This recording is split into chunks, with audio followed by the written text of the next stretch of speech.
everyone, my name is Ashna, and as part of my Endless Becoming series, I am back again with yet another piece of bad advice and good advice. The context for this video, the context for this bad advice is actually something that's been coming up for me a lot recently. This is something that I often see a lot of people in the spiritual community talk about, and while I don't fully disagree with this sentiment, I do think there's a little bit more nuance to it.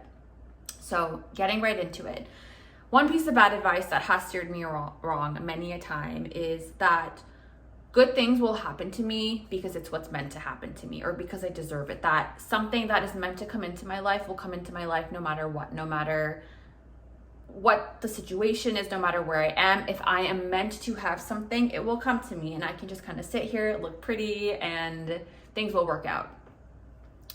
I think part of this advice is true, but I think there's a huge component of getting what we're meant to get, or getting what we deserve to get, that's left out of this sentiment that I think is shared a lot in the spiritual community as well as just in general life.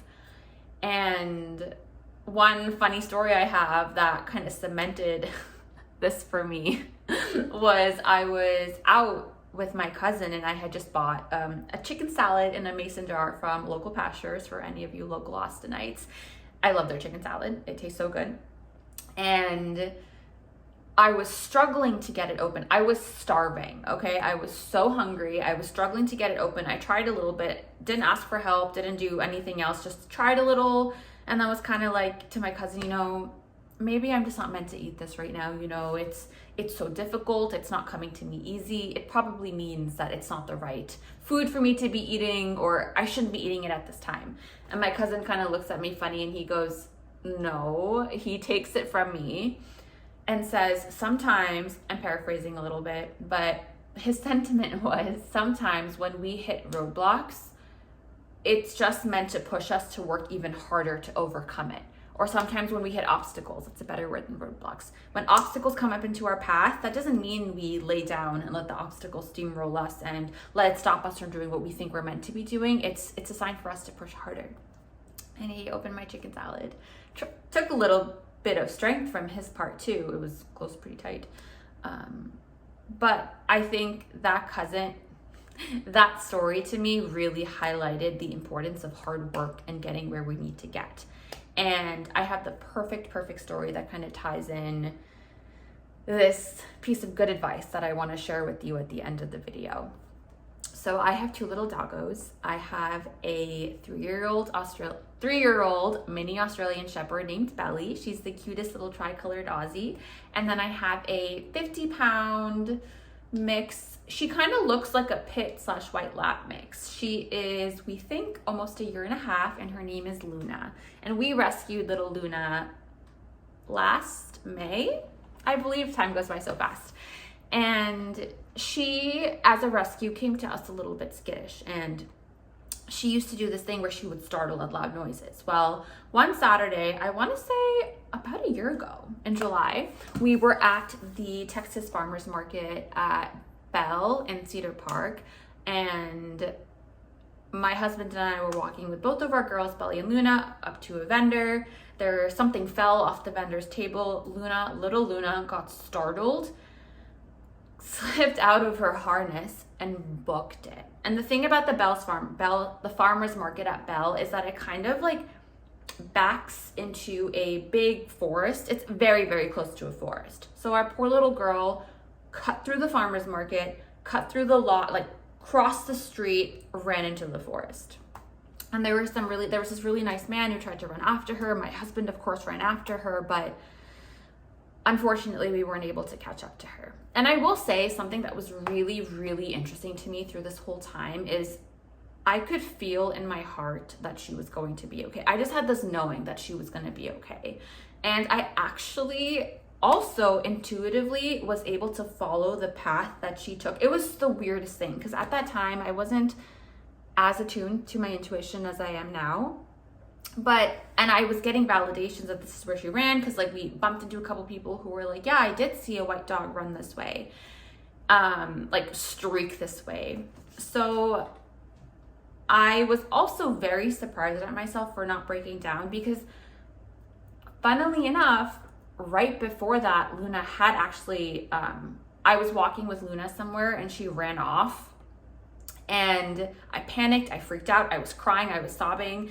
And I knew in the back of my head that wasn't going to help me find her. So I was also resolved this time that no, I'm gonna stay calm. I know I'm going to find her. I'm gonna tap into my knowing, because I think that is something that a lot of us underutilize. Took a breath, tapped in, I'm like, I know we're gonna find her. Hours and hours later, we had still not found her. My parents came to help, my sister came to help, 2 of our really good friends came to help. We scoured that whole neighborhood in Cedar Park. We were yelling her name, we were softly saying her name, we were trying to ask people if they had seen her. Nothing was working. While I could have gotten discouraged, I didn't, because I just had this feeling that I knew we were going to find her, but I also knew at the same time that I had to do everything I could to help find her. So that was calling in reinforcements. That was talking to random people on the street, knocking on doors, especially people who had dogs, seeing if they had seen this dog run through. I decided to download the Canva app on my phone. I created a little sign really quickly. Since this was 30 minutes from our house, we couldn't easily go back to our house, print it and come back. So we located a local, I think we printed from a FedEx, bought some tape, got some scissors, printed out tons of copies. Oh, and the library. We printed some at the library, some at the FedEx. I just handed out these copies to our little search group. There were 7 of us at that point, and posted these pictures all over the neighborhood. Finally, at about 8 p.m., mind you, this happened probably at 10 or 11 a.m. in the morning. The market opens at 9. So mind you, at 8 o'clock, we're starving. A lot of us haven't had water, haven't eaten. So me, my husband, and our 2 friends and my sister, we decide to go to a local Hop Dottie, which we love, to get some food. So I'm sitting here and all of a sudden I get a text at 8:20.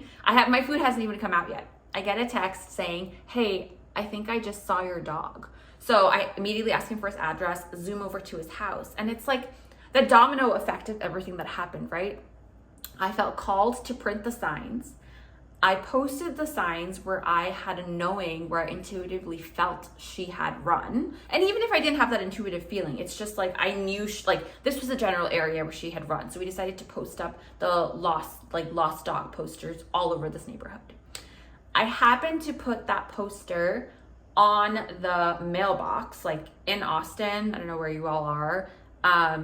We literally have for a bunch of houses, for my entire block, there's this centralized mailbox system. So the mailman will literally just stop at this centralized system, put in all the mail, and then we have keys, so we all tend to walk to the mailbox to get our mail. So I happened to put it on the side of that mailbox.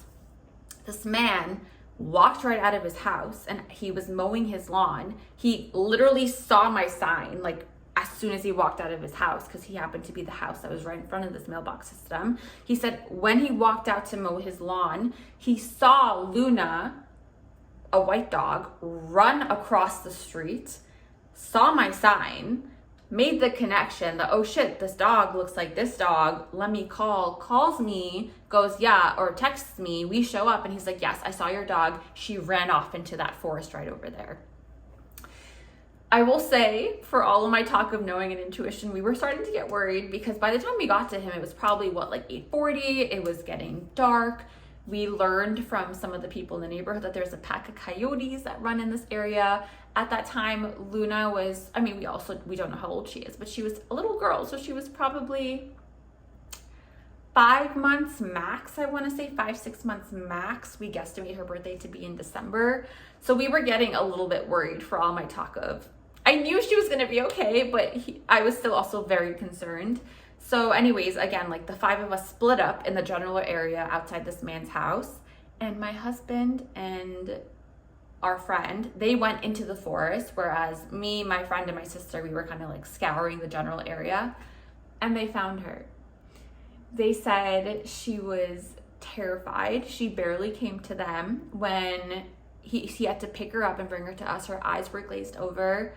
Poor girl had been outside for 10 hours in the heat, without food, without water, not knowing if she was going to be found. And we found her. And I'm in so many Facebook groups with missing dogs, and I see a lot of posters. Our neighbors are dog sitters, so they tell us about all these stories where dogs get lost and it is so hard to find them, or they get hurt, or something happens. And this is not related to the story, but I'm so beyond grateful that we found her that day. But the point that I want to make with the story is, and the point that I want to make with my cousin telling me what he did, is what is meant to happen to us will happen to us. I completely agree with that. But that does not happen without hard work. I feel like the entire day, when I think back, was like a series of dominoes, right? Like every step that I did led me to the next step, right? Feeling this knowing, feeling like I knew she was going to be okay, led me to be confident, led me to have my wits around me. And it pushed me to ask for reinforcements. And it pushed me to make the signs. It pushed me to put the signs up where I thought she was going to be. It pushed me to stay in that general vicinity and not go home, even though that was something we were thinking about doing, because we hadn't found her, and it had been like 9 hours at that point that we had been searching. I knew we were going to find her.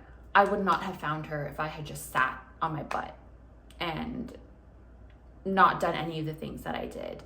We needed our friends. We needed them to be like helping search. At the end, my husband and our guy friend went into the forest at night, where I did not feel comfortable going because of the coyotes.